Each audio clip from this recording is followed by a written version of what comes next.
Hello,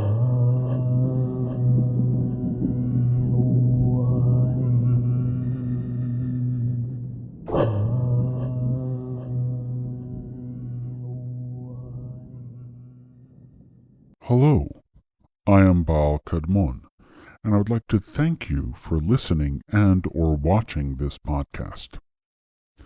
This podcast is going to be about the Watchers, again, about my book, The Watchers and Their Ways.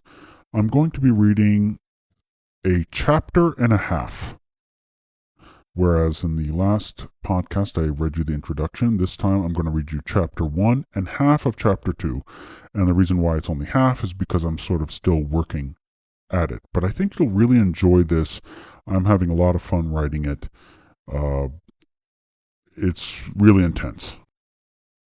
I'd also like to announce that, and I've been thinking about this for a while. A lot of people have asked me if I would come on to their shows, like through Skype or something like that, to make to be interviewed or just discuss some magic.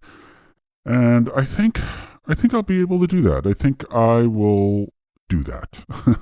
So if you're interested in that, we might be able to arrange something. But this podcast isn't about that. It is about the Watchers and their ways. I hope you enjoy this chapter and a half from my book. In the beginning, ויהי כי החל האדם לרוב על פני האדמה, ובנות ילדו להם. ויראו בני האלוהים את בנות האדם, כי טובות הנה. ויקחו להם נשים מכל אשר בחרו. ויאמר אדוני לא ידון רוחי באדם לעולם, בשגם הוא בשר. ויהיו ימיו 120 שנה. הנפילים היו בארץ בימים ההם, וגם אחרי כן אשר יבואו בני האלוהים אל בנות האדם, וילדו להם. המה הגיבורים אשר מעולם אנשי השם. And it came to pass, when men began to multiply on the face of the earth, and daughters were born unto them, that the sons of God saw the daughters of men, that they were fair, and they took them for wives whomsoever they chose. And the Lord said, My spirit shall not abide in man forever, for that he also is flesh, therefore shall his days be 120 years. The Nephilim were in the earth in those days, and also after that, when the sons of God came unto the daughters of men, and they bore children to them. The same were the mighty men that are of old, the men of renown. Genesis chapter 6, verse 1 through 4. It is in Genesis chapter 6, verses 1 through 4, that we first encounter these strange beings called the sons of God, Nephilim, or the mighty men of old, the men of renown. For the sake of simplicity, I will follow the accepted idea that these are all describing the same beings, but they might not all be the same beings. I will touch upon that briefly later in this chapter. But for the sake of brevity and simplicity, these beings are the Watchers according to Enoch. For many, these are angels that have fallen to earth, and for others they are extraterrestrial beings mating with humankind. I would like to clarify now that I will not be entertaining the extraterrestrial path. I am not saying they are not extraterrestrial, but for the purposes of this book, I will not be addressing those theories. I will address only those in the biblical and extra-biblical texts. If you are interested in the extraterrestrial theories on the Watchers, please consult the books of Zechariah Sitchin, who I had the great pleasure of meeting many years ago, and Erich von Däniken. They have very interesting work on this and a lot more. The above verse that I recited both in Hebrew and English is from the Bible and is one of the most enigmatic of verses in the book of Genesis. In general, Genesis contains the most mysterious verses in the entire biblical tradition.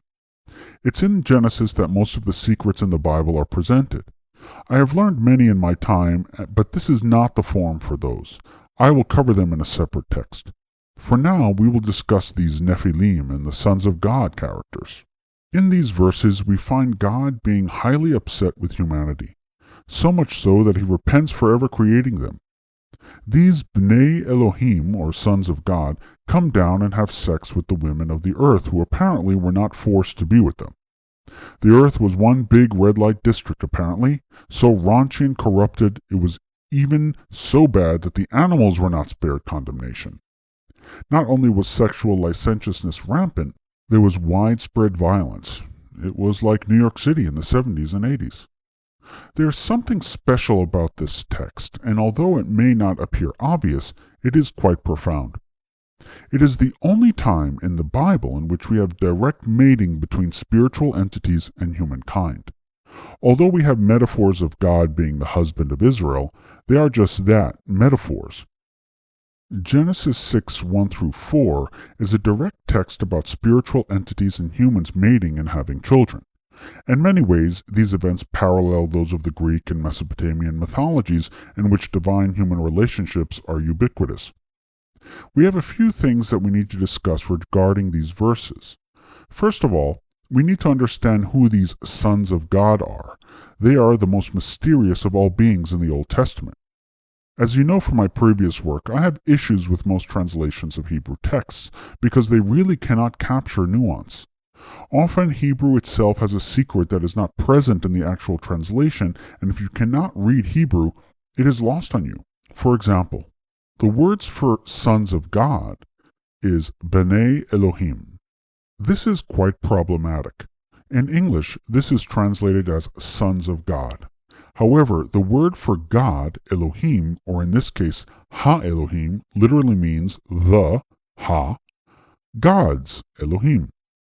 We have many different interpretations for this. Some say it is a throwback to a more ancient story originating in Mesopotamia, but the more popular interpretation is that they are angels. We will discuss the Mesopotamian connection in a future chapter. For our overall purpose, we will consider them as angels. Thankfully, Genesis is not the only place in the Old Testament that we find a reference to the sons of God. In Job, we have 3 mentions of these beings. They are as such. Job chapter 1 verse 6. Now it fell upon a day that the sons of God came to present themselves before the Lord, and Satan came also among them. Job chapter 2 verse 1. Again it fell upon a day that the sons of God came to present themselves before the Lord, and the Satan came also among them to present himself before the Lord. Job chapter 38 verse 7. When the morning stars sang together, and all the sons of God shouted for joy. In all instances, we have the same word in Hebrew for them, Bnei Ha-Elohim. This suggests that perhaps there is some divine counsel in place here. Clearly, this Satan figure is able to cavort with them as well. Since we are working with the angel hypothesis and considering that Satan can walk amongst them suggests these are angels or some divine beings that work with God. Clearly, the sons of God did not all come to earth to mate with humans, but rather some of the sons of God have done so. If they all fell, there would be no sons of God to speak of in Job.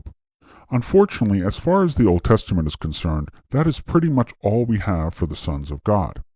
The Bible does not seem to be concerned with them too much. Their most active role was to impregnate women, and that is pretty much that. That is why we need the book of Enoch to clarify their role. We will get into that later in the book. Now, before we continue on about the Watchers, I do want to make one critical point first. It is important to do so. Let us quickly discuss the Nephilim. Who are the Nephilim? There are 4 main theories as to what or whom these Nephilim are. 1. They are a kind of semi-divine beings, a kind of angelic human hybrid. 2. Mere mortals and offsprings of the sons of God, but the sons of God in this theory refers to them as the sons of Seth, Adam and Eve's son after the death of Abel. 3. That the Nephilim and the sons of God are one and the same entities. And 4. That their mention is simply a temporal notation. I, for one, think number 4 is correct, at least as far as the biblical text is concerned. As I mentioned, we are often led to believe that the Nephilim are the offspring of the sons of God, but the passage doesn't imply that at all. Even the English doesn't imply that. Let's look at the English again. And it came to pass, when men began to multiply on the face of the earth, and the daughters were born unto them, that the sons of God saw the daughters of men, that they were fair, and they took them as wives, whomever so they chose. And the Lord said, My spirit shall not abide in man forever, for that he also is flesh, therefore shall his days be 120 years. The Nephilim were in the earth in those days, and also after that, when the sons of God came in unto the daughters of men, and they bore children to them. The same were the mighty men that were of old, the men of renown. Notice in the last verse it states, The Nephilim were in the earth in those days, and also after that, when the sons of God came unto the daughters of men, and they bore children to them. This verse implies that the Nephilim were even around before the sons of God were around, since the verse says, The Nephilim were in the earth in those days and also after that, implying before sons of God and after they came to mate with the daughters of men. This is problematic because the word Nephilim means fallen ones, approximately. But because we so link the Nephilim with the sons of God, we automatically think that the sons of God and Nephilim are related. I will posit the idea that the Nephilim are simply another people altogether. Just reading the passage alone will indicate this. The Nephilim were simply a chronological or temporal anchor or notation to the event, and not the main characters of the story. In fact, evidence from the text suggests they were great men of war and men of renown, and that is it, with no spiritual lineage. Evidence for this can be found later in the Torah that state that they are simply a subgroup of people called the Enochites, and are simply a warring class. We have in Numbers chapter 13, verse 33, it states, And there we saw the Nephilim, the sons of Enoch. Enoch means giant, but also means great. This will confirm that they were perhaps men of great renown, but there is no evidence they have any connection to the sons of God. Here is perhaps where the stories got mixed together. The term Nephilim itself means fallen, and these sons of God came to mate with humans. The word fallen and the sons of God melded, and thus the idea of a fallen spirit being started to coalesce into one idea. These sons of God clearly fell from grace, but to make a direct line to the Nephilim is not necessarily correct. But for the sake of textual consistency, we will work with the popular assumption that they are related in some way. I, as you can see, am not fully convinced that they are, and some scholars agree that it simply makes more sense from a grammatical and contextual standpoint that they are not related. According to the writers of the book of Enoch are concerned, they are in fact the offspring of the sons of God. They might be, but the way the text is presented in the book of Genesis does not indicate that. Now that we have that out of the way, back to the topic at hand. As we have established, these fallen angels or sons of God are considered the watchers in the book of Enoch. We will discuss it in the next chapter. There is no doubt that the part of the book of Enoch, sometimes called the book of the Watchers, certain chapters that is an elaboration of Genesis chapter 6, verse 1 through 4, since it pretty much takes up this issue in a very direct way. In the next chapter, we will discuss the Watchers as they are understood in the book of Enoch. I purposely did not start this book with Enoch because I wanted to illustrate where the original concept of such an idea came from. Enoch, as I stated earlier, is an elaboration not only on these divine beings, but also on Enoch himself. Let us proceed. The Watchers in the book of Enoch. Although we have first mention of these heavenly beings in Genesis, it is only in the book of Enoch that we find quite a bit of information about them. I would like to say, before we proceed, that there are several translations of Enoch.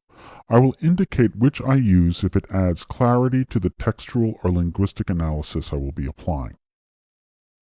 So we already have a sense that they are beings that come from the heavenly realms, and based on our initial assessment, some have left heaven to mate with human women, and some are still in the heavenly court. At least that is what we can surmise since they appear in Job 3 times. Before we go on to explain who the Watchers are, I want to cover in brief why they are called the Watchers, and like the Bnei Elohim, the sons of God, appear to be some kind of angelic order in the heavens, which of course implies that they are the same entities. I just want to make sure we tie the Watchers and the Bnei Elohim together before we proceed. In 1 Enoch chapter 6, verse 1 through 2, it states, "In those days when the children of man had multiplied, it happened that there were born unto them handsome and beautiful daughters. And the angels, the children of heaven, saw them and desired them, and they said to one another, Come, let us choose wives for ourselves from among the daughters of man, and beget us children." Only in this passage do we learn that the sons of heaven are angels. Although they are not called the sons of God, the implication is very much the same. Now in English we see the children of heaven. In the Greek version, the children of heaven are translated as egregoros, which means in Greek, watchmen. This is of course where the term Gregory came from, as it pertains to the Watchers. Gregoros. Since there is an Aramaic translation of the book of Enoch, the word used for watchers in that language is irim, sometimes irin. And that means vigilant ones, or more precisely, watchful. Now that we see why they are called watchers, let us continue to tie them to Bnei Elohim. As I stated earlier, we see that only some of Bnei Elohim mated with the human daughters, not all. Here we will see that not all of the Watchers became quote-unquote evil, but there is still an order of Watchers that are in heaven. The book of Enoch recounts of their fall. However, in the Old Testament we find that Watchers are much more than what we read in Enoch. In the book of Daniel, we see reference to the Watchers in several verses. Daniel, of course, was written way after Genesis, so it seems logical that he is referring to some still existing heavenly beings called the Watchers. Let us look at these passages. As a side note, the passages we will look at in Daniel are actually written in Aramaic as opposed to Hebrew. Although Aramaic can be found in the Bible, this is one of the longest continuous texts in Aramaic found in the Old Testament. In total, the Old Testament has about 269 verses in Aramaic. Let's take a look at the passages. I will read them in their original Aramaic and then in English. Chazeh hevet v'chazvi rashi al mishkavi va'alu ir v'kadish min shamaya nachit.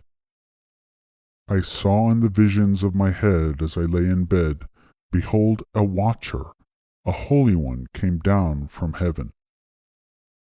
The word that is highlighted is ir, which is the singular of irin, or watchers in plural.